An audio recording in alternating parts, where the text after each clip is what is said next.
والفجر وليال عشر والشفع والوتر والليل إذا يسر هل في ذلك قسم لذي حجر ألم تر كيف فعل ربك بعاد إرم ذات العماد التي لم يخلق مثلها في البلاد وثمود الذين جابوا الصخر بالواد وفرعون ذي الأوتاد الذين طغوا في البلاد فأكثروا فيها الفساد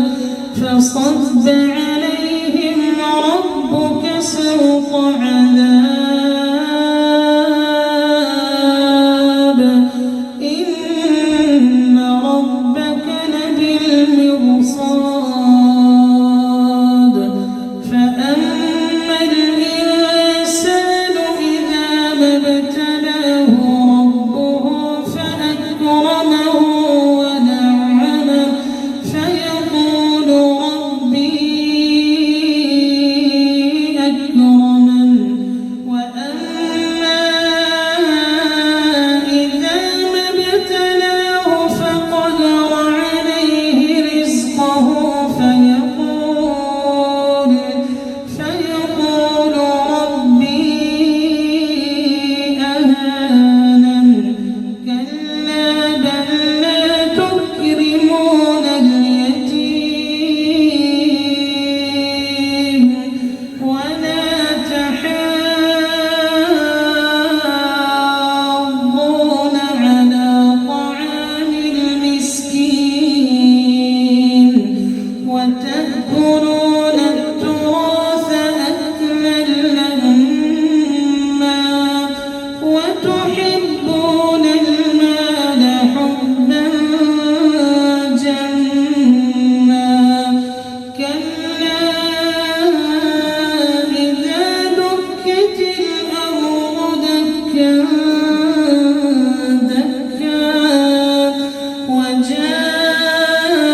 وجاء ربك والملك صفا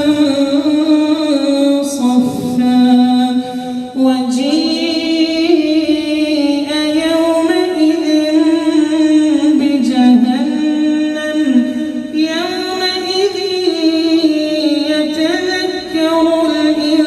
الإنسان وأنى له الذكرى يقول يا ليتني قدمت لحياتي فيومئذ لا يعذب عذابه أحد ولا يوثق وثاقه أحد يا أيتها النفس المطمئنة ارجعي